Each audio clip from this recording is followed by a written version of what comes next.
Assalamualaikum warahmatullahi wabarakatuh. Selamat siang.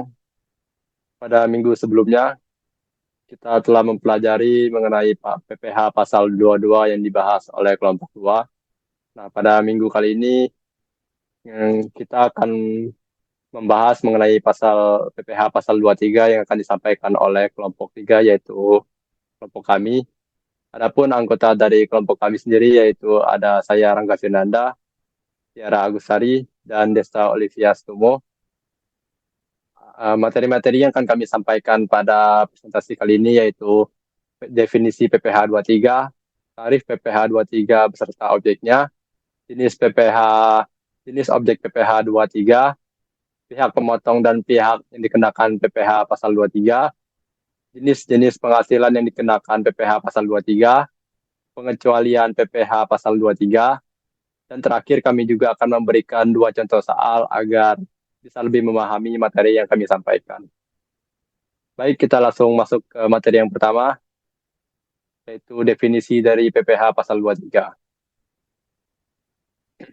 PPH pasal 23 atau PPH 23 merupakan salah satu jenis pajak penghasilan yang ada di Indonesia.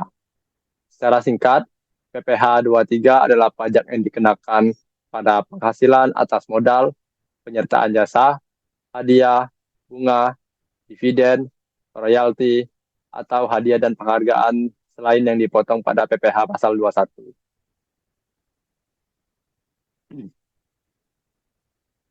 Selanjutnya, selanjutnya yaitu tarif PPH 23 dan objeknya.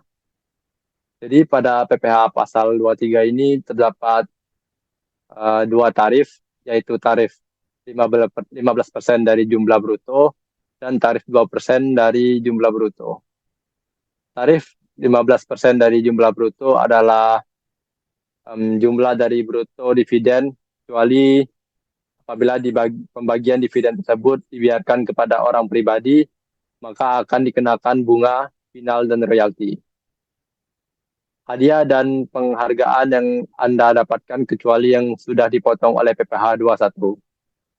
Jadi pada tarif 15% ini, yaitu yang dipotong itu merupakan penghasilan berupa dividen, bunga, termasuk diskonto obligasi, royalti, hadiah, penghargaan, bonus, dan sejenis lainnya yang sudah dipotong, yang selainnya sudah dipotong pada PPH pasal 21.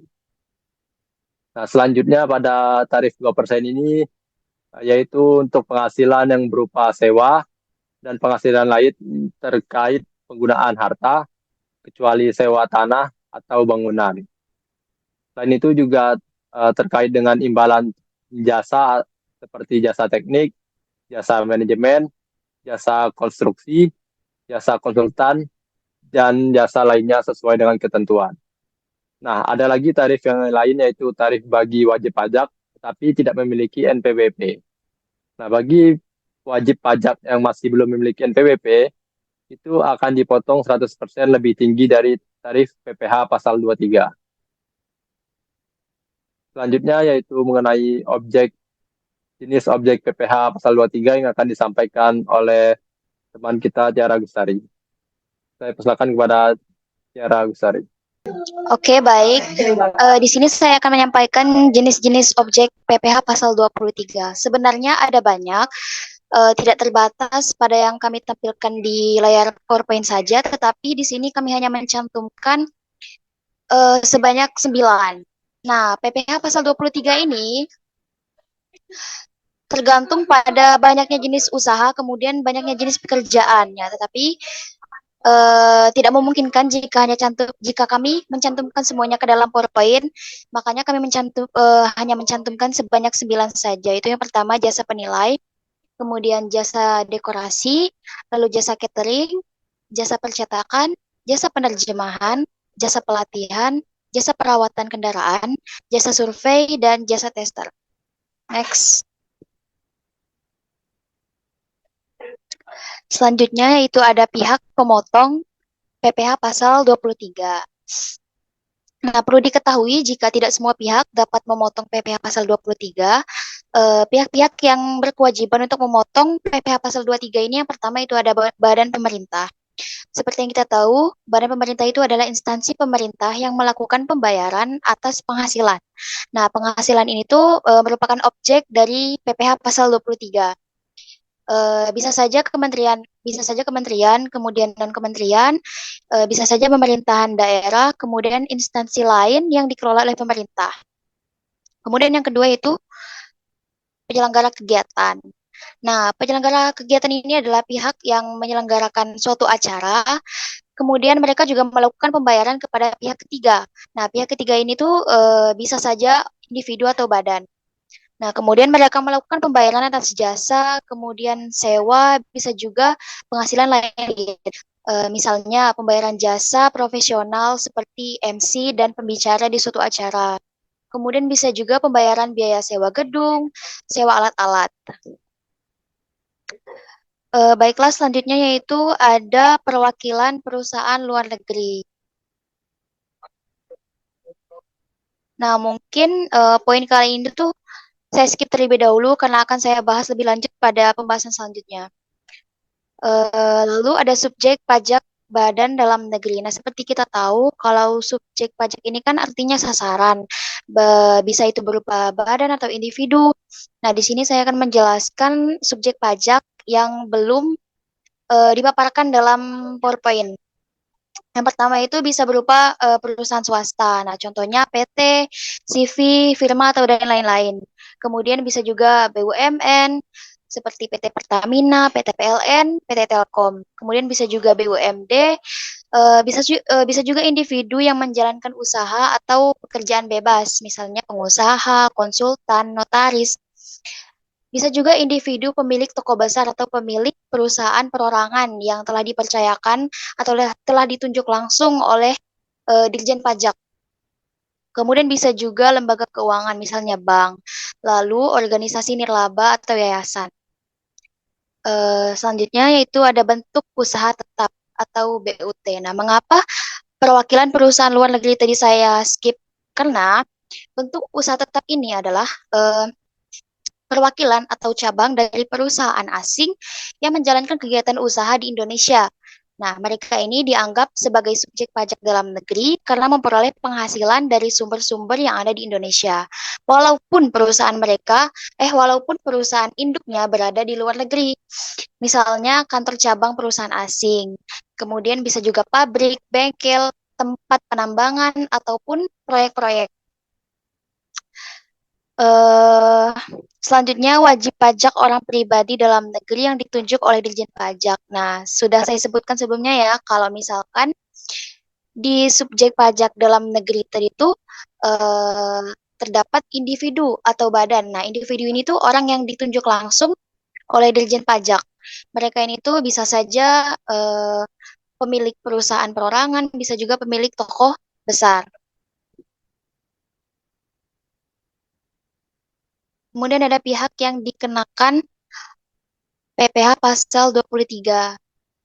Yang pertama itu ada wajib pajak dalam negeri. Nah, wajib pajak dalam negeri bisa juga termasuk orang pribadi atau badan. Nah, apabila mereka ini menerima penghasilan yang termasuk ke dalam objek PPh pasal 23. Selanjutnya itu ada bentuk usaha tetap. Nah, jika bentuk usaha tetap ini menyewakan properti atau memberikan jasa kepada perusahaan di Indonesia, maka penghasilan ini akan dikenakan PPh pasal 23. Next.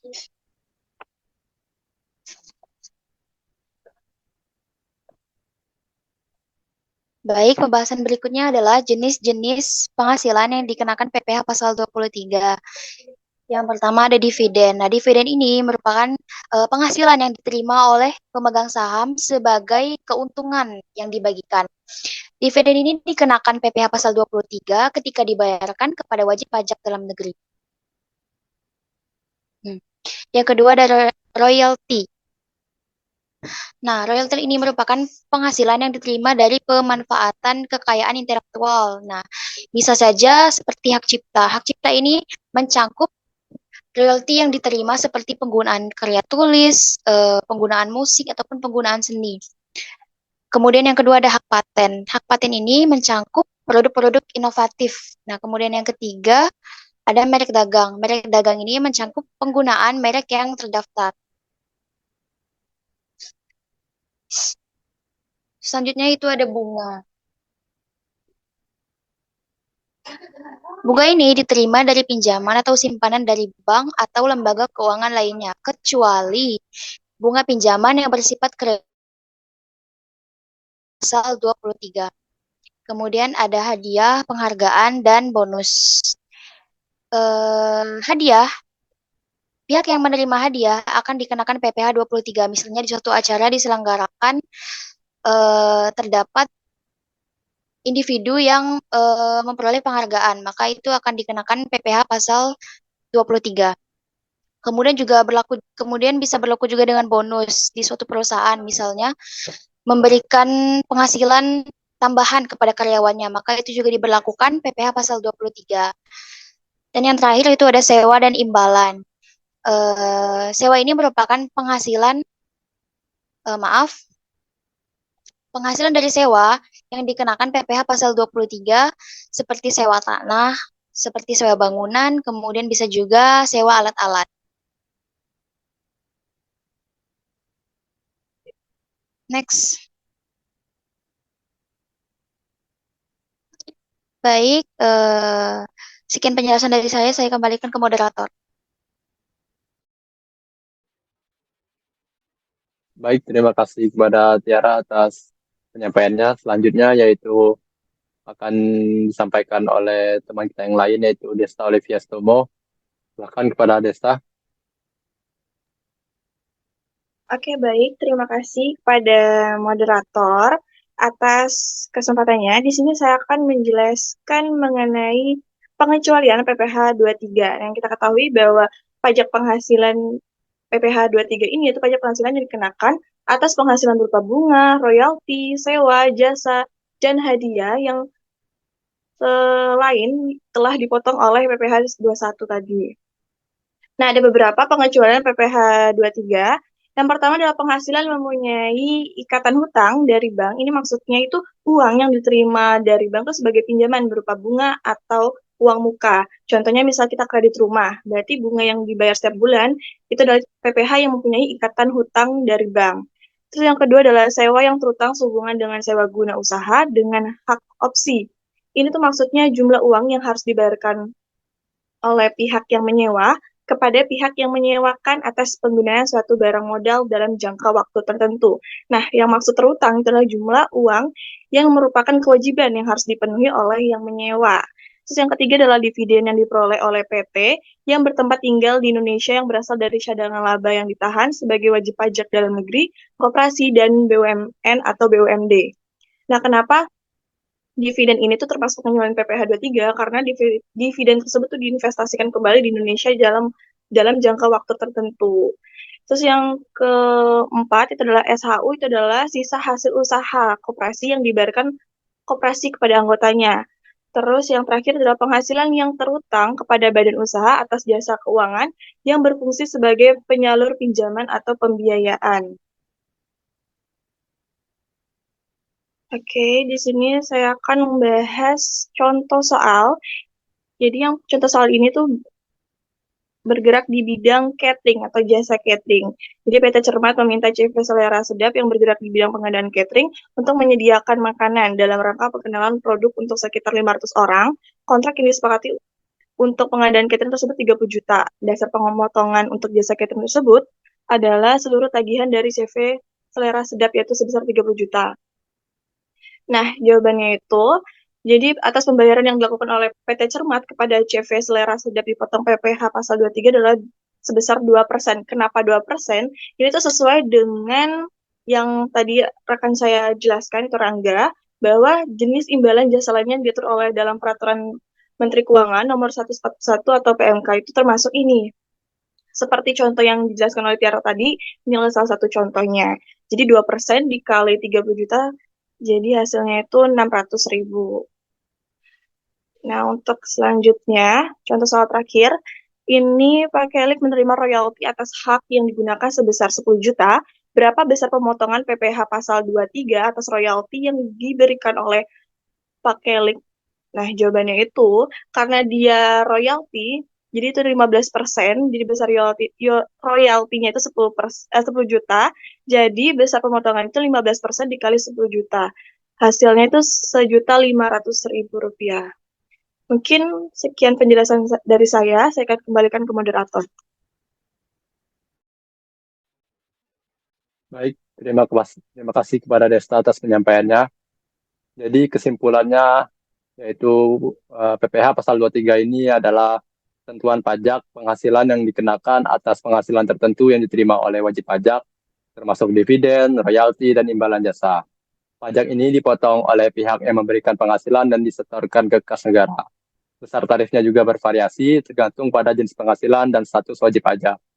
PPh pasal 23 bertujuan untuk memudahkan pemungutan pajak dan meningkatkan kepatuhan pajak di Indonesia. Mungkin itu saja penyampaian materi dari kami. Jika terdapat kekurangan kami mohon maaf. Saya tutup. Wassalamualaikum warahmatullahi wabarakatuh.